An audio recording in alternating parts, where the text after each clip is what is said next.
Male nyok chine yishul jok ka ngi dan to content wo kon ka chang and the audience right kon ku qui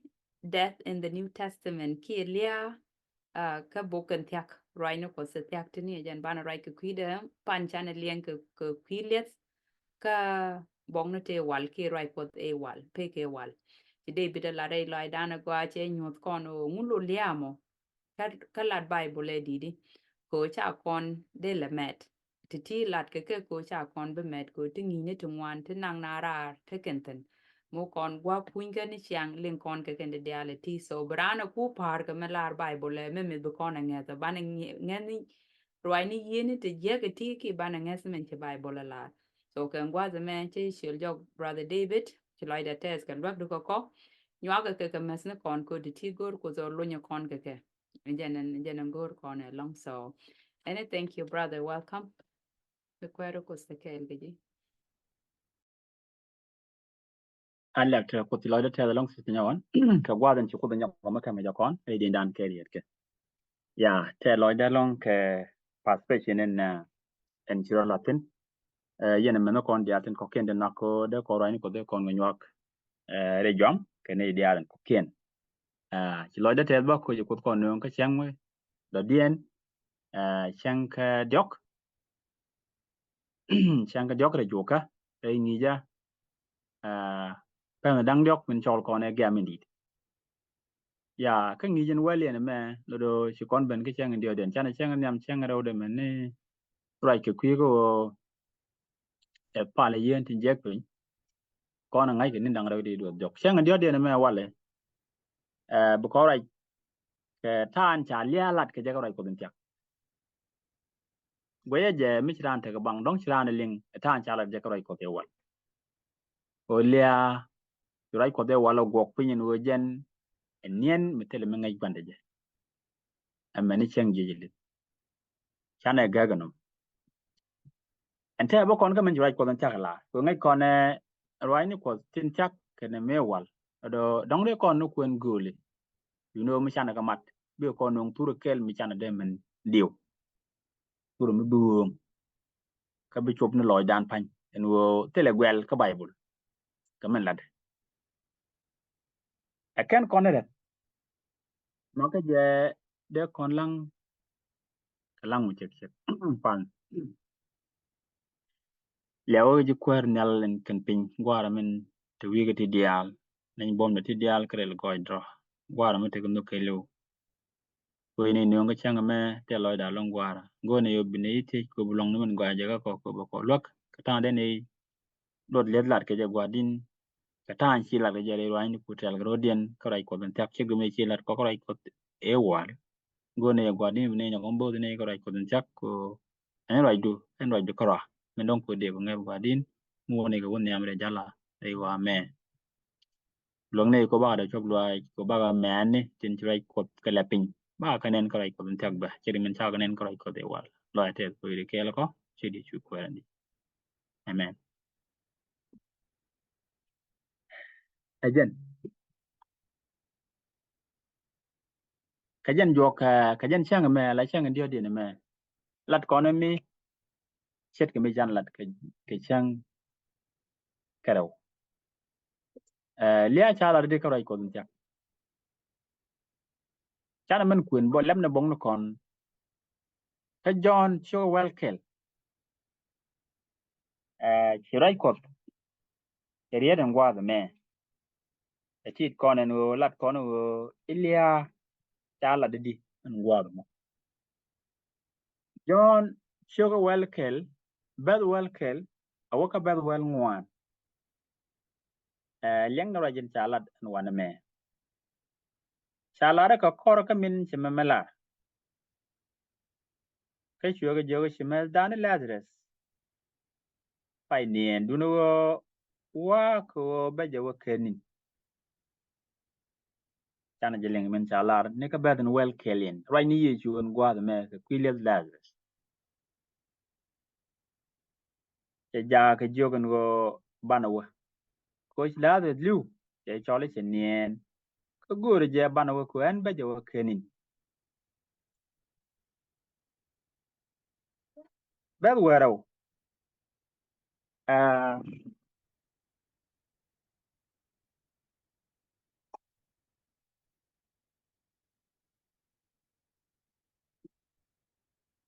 that were men talatin. Tangula de jeno nene ka chuji kwara je joki kwar mi dung de nien to point the pop. But well dok ken ye chulo ni lia Lazarus. Ka chu ngai ni wo lo ni wo chinien. But well ngwan ka chu ye chu jalar ke a George ichi Lazarus liu. Mugur kon men de kon lin karai ko chak ka ta en chalat ni lia. Ko kon ai dengan Bible ka ni Bible kara. Ai Bible George long ko kon. Ai ko de wal ci kon lin ka ngi ci kon lin ka kwari ka ci kon lin ka dit. Entame ye chu barai karai ko en chak ka la point ka John cho welken. La da mi ci liu. Na jogo ci ni dem no dan ka ba janda wuri kel. Jane chu marsa ye chu joki kwar dung miti wana me. Chida ma de liu ka mena tamen ngachi je bu kopti kamin bi teke. Ba janda wuri die. Chu ye chu je joki bi damora nyok ka jeilis. Ba janda wuri doksor. Janda wuri ngwan ka chu marsa ye jo en ngachi jen wo bara nyok jej. Mo na ra jeilis ka chen gudo wa. Ka chu ye chu je joki en je nalis. Ka en tik. Ne rin ngat ka a chen chikilu. Bigitik. Alright, ko don tiaga muraje. Right ni kwani ye chu kanyaman ladder de chilu. Right ni kan ka quiles point. La chu ni kan ka kwiga madam. Jen wo chiran liu ka baje jej. Ka jejlis ka jen chang edan kana jejlis in biben. Ka kuja ma man gor ko leng na gwame. Awo chalat ngala de kwira mi chite nien mi chilu. La da ngai ko leng ke kele mi kon John kelu. Bukon chu jegi en John Showal kele man kan ban to ngwana ken. Bukon jegi cheliu la tok ka charo da ben jejlis ka duop e chare ka kwani ye chu me cha churar re ledum. Lia je chu chola nien. Mitem ngai gwane je. Mi kono kon leng la da ke lewdi yu kon ga ga bukon chola gamen dit ba kana men cha gor min gori diale je. Mi chiran te nien chiran wulit chara mi che nien tem la ngeje la da cha la de chirai go ga la de chini ngwan ben ke je ko ndo ga je long de raj belin ka tara mi chilu mi ya la nung ra lit ka ba nyur ga na kel araje ka na mong ka na mi de ka na chalo ne ga tara mi da ta che gor chini ngwan de gu je dong da raj ke me chara nga je ni ro le che wote ni dong da te me da la na ga ta le te ne te la do mi ti de ko mi chiran nien te le mi la ngeje ke kuje mo mi chiran liu lama dong mo ngot mala wele de me ni chang jeli che de me kon nen kala de ci pol kon jogo mere ba kon kati mo sin rewde ci ka kel badwel ci mo si rewde ci ka kel wala badin welien mi dong cirane de biye ci gor ke ci ka kel badwel fay ni pol na wana me fay jala de jenen jene ka dunu enteme ta je nyop ka jai Canada ne kirso yechu min chilia woch ka chatik mdorar michibi metil nong boya ka tuk to go e pola marai ka kwitega men cha nong golka ka kwani yechu min cha nyop kon neitin ngap ke wada me wo michi andil tenien min lu kontin raman tika tika rada min bible nyel e yechu kirso kara a jen jel ga tek mi je ne din chi liwli do a jere de bo ba kon je lido mi chi kontin nien ko ba kon kam tek mi chen chi kon li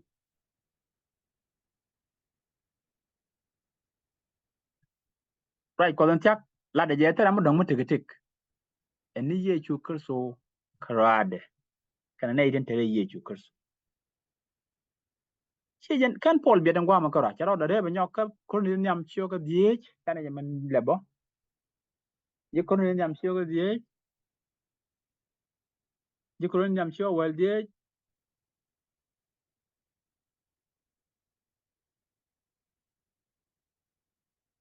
ko la ba jen je wi ke lo jen je wi ngwan akun kon ajane le ngajan la je ro ni chuang na chi kon dial biliu ka duno ba kon dial luch ka gwan mi tot mi chet ke nyobwang ka kwat kang min jok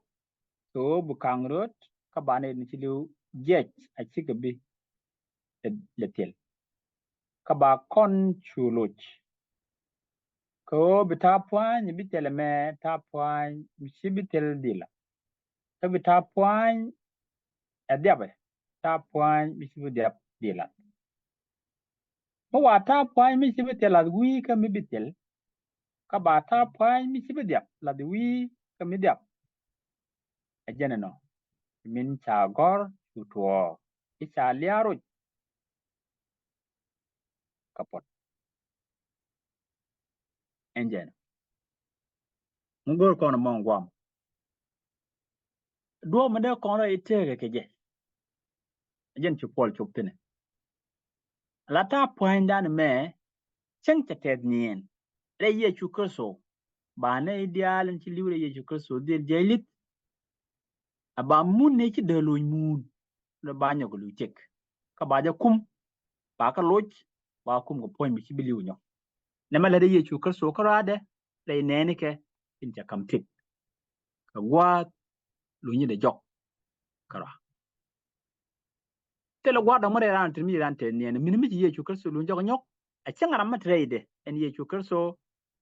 ba kam ne je te nyok lu ni jok ba ta pwan ni chi diabe ma dia mun ne do be ku le ger be ku mo ke ta pwan ni chi ma dia ka nong de ke tik jok lu ni jok irewda kan pol chon gwa mo kwane so dun ka nyam choka ngwan bad wel die ise zona ka nyam choka ngwan dien ko la bad wel die jen men cha lar tin jene bad wel die je wona ka bad wel baro ajana ko lar ke yene me ko roi kwani ye chuon wo kon ne tin chekti tin cha ban pin nyama ni chang bana kwar chana ne tin chilu bilen ka bu kwar poinde ben pinyal kara lera ka jo chore jaga nelendi kana jo kanga kwa ka benetin chiliu re kristo ye chu re kristo re je kenyang ino ba kon tek tin cha ban pin chu kap nyal kre par kel kana idin chilu bana wurum ka kwa re jam kai no bana chu te kel ke bana chu te kel ka kwa ni ye chu amani chenkel anali mi chet ko ra ko den tak a cha la de mi ko no mi ko no lingane to ne la ji kwa ye chu te chi ra ka man ji ke ye ko nyo ke gwa de ti ye chu ten kana me cha la ra ko de wal mula deg dien nurai ken ke kwiliet kan nang rai ko de wal rai ko dan chakken dial ti ga mat ke riet kel an golia enien olia cha chat kenien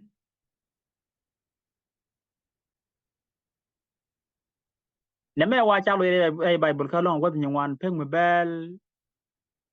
yen die peng me len yen die wi de jok ai de chale lia enien kata indan chalat lia rai ko de chak ki kono linga tema to wakel kana ta chalat kon ni ko rai ko de wal en wo ajal wade no bene ideal dil te list ke bikan te nien ka biga lep amene mi kwari ye chu jo go ponye de raja me ajan lad bai bolokon ka tuok da pany me raja ye chu ka kwi les Lazarus ni ma Lazarus ni ma sa ye jogo ya nga je bi na je lit ke chang kurewa ma ye chu jo ba je lit nta duno ngu da chi ye chu raja mo dil jaga tuok ni joy re loy ma san go bi je lit dil ban gwa kurewa ne idia ite nien ye chu kam tik ka bane marawda me kono kwan salon ka an wonka nget pole mi chet kana mon go bi ye chu dil ban ka bane idia len chiliu baga dil je a pole jara mane tin go kono ne ya ban fi tik me ngode raja ka jen gwa ma mande kon lat bon teme mi chang jim mi rai kon ku bane ye chu kerso a ngod kon ke tek de kon ngaje ba ger no kon ci kon bile wolit bu ko la oben kama jan te nien ta kon blen ene ri ye chu bi ye chu ke jek tone a ngod te ke wi mo la rai ko de u ngen go ne ideal ba ga dil ba kam tek ci joni ye chu rai pa ba ban kam tek ci joni ye chu rai pa re ajan la rai ko dan ta ke mi chet ke ne men kan kon no go kan ne je kon ni am show wal de bal wal jok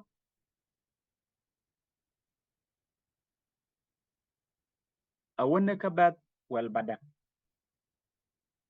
je kon ni am show wal de bal wal jok a wonne ka bat wal badak a kon a kuen go ni ngwan mi chet ke ne no ja lungo be nyogo nyal kon ante en wo raj ko da lare kane itin chiliu ba dai kristo shiga dia gor je ba kan ka ba wal baro a kia a kan ka ba wal jok sore ko dong sing mo bar kunde me a to kan ka ba wal jok ta kon jogo ne e kamitere jelit ka kan kristo jelit kama kan kristo jelit la da ka rwani ko da bang ka ngadun abang ka kon chaka dwer kala rwani ko chaka jalare no ko ke kristo jelit kam ye toga no kan kristo jelit mi ye toga no kan na jelit ka kane kristo jelit kama kan ni chilu jelit kai no kan kristo jelit kama kan kristo jelit ngadu na bang ka ngur yen ni dwer ku kane ni chilu ba ai kristo tiga jap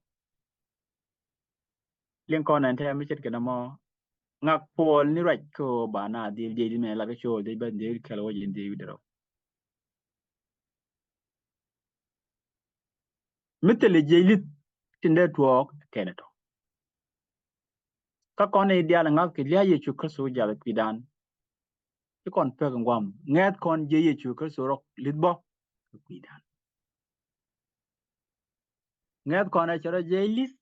ka chawon nyal cher min bible nyu kon ka kuje mo bana kuler pin ka ngai dan ka men ci bible la na won ne telle dor mi cher min lat gwan jeng ni je kana ne ka tin jamet en wo mi jiran te ni ni betana wo mo wo kudye chu rol nya ko kon yu ngai yo na mo rai kai cha met pale yene ti jeg la pin ke jen gwal me o ye chu ka so de lu njok ke nem ko ngai kon o ngal mo ba che pe kan gwa mo karade chumna ba me no te le jelit tana te ngel kene te le jelit me an te nien che gut na bo adwok ke tu no la let gwan jeng ni lon ko ba kon ja ngab kon ni mi chiran te nien ni cha liu ni jen la red ni jere te ga me le gwa ni jen long ka te ga me ba te le je chiran red pin me mi ye chu ka so lu njok nyok te jelit te jelit te tin ka badil ban ni ka gwade wana ga men ta la Peter chokel ba diok rem ro dan ke je por ga Peter nyam ne ga chogen kelen ba diok ga ba di Peter jana ne jana ali ak ta ko in la gon kwarani ye choker so ka kai loai de min dit ta kon nyogo dit ka ngam me tek pan ke je ye choker so lit kan ta mangat na put tin ta ka kot ka kwi ne ne ke kan put the to ki pot ka to ki du nyal gwatin ki ka beket ka ki bi jek ka ki goy dien bi jek badye cha ya gang a bon pot ka kwi nga da dun a meni mi cha kan nyut ka gwat udo enjen kan da ye chu ka so leden ta mere dan but ba nyu da joy gwa ka gwat gudo wa kon gwa da mi ki garbi le ngotin ki liya bi le ngotin chen mi rai ko ya kon wa bi ye chu ka so lun jo nyok ka ba tek be nyo campaign dia len chilu man gor ko leng de ka joj a check ka ta ji ko leng jama chen mi rai ko da tan go liya nien ye chu pon jalat ka ja ye chu lat ka ja no bo nge konom ko mutele jelit ci ngadan ci rete gwa to murata rai ko la da wong jelit jaten tok et men ci rai ko la ka jelit be ko ngu be ko mi ci na te nien ci kan rene jero ne mi te mi lat gwan jeng ni jel ran wel dun jogo nyogo rai kana ram ci te nien ta le ben tam an ka jamo a ja ko hung ka ci ran to ma de lo nga bal be lo goro ka bu joj ja le pin so goro ko go bu kon di te ngat lo a ci men ye chu lar kon ka jon chu wal kel no ci la de ci nien ya lar ja ga kan ta ma cha ne li le a nien mi te ma ga gwan ja cheng me a je la de te mi cha la na ta la te ga mi ci lu o te le mengeje enien ajana no ko kon dia le men nin gudam ye chu kar su joy ke je do badil chu ala kora mi chu konten nien ke men chi pola lat ka ja la de peter lieb kon nga te mo lieb kon te ka mo mi jang chan te nien ki te kon ram ji te nien te le rum ko kon men mi ye chu kar su ro je jen yi ko ta la de mi chet kenam ka jene nung ko banaling bananget ko right ko ero da ga ka ran ram no kon e long ki ram nyir kon e long ram nyir kon ki ram no kon mi je te nien che lu jok abela te ma dong ba balat kane den te wi mon ke teleje amene chang jejele tiele nien che mi roi ko de wala la man roi ko den tiago yene tele ma ngairan ku je mo alek te kwara ko te pal yen me da gwan jeng ni do che la pin lem no kwari ye chu ka ngat in ben kon pal lo tes ko nel ken pin ke ku goidu kana kai lo de mala nyu ne gwadin reb du ko ka lere tin chine de longa leng ke longa lat ke ne de longa ka la te ko jine ye ga long ne ko da ko ba ngut chung ne ne gret ku tra ko den te la met nyu na to ke lep ka gwan jeng ke lu pi long ne ko gwadin ko bu wi de ret ka bwa en ti lep gwadin ko chi kan mo ngore mod me da mala di pal yen ti je la te ko jine nyon na ma ka ko jak an wala yen sang me alak te ji ke ngwana dia chu chu ko ndi amen. Thank you so much. Yeah, she like that go. Kwana je nyoa ko mas na kon. Ene kwara ko se ke. Thank you.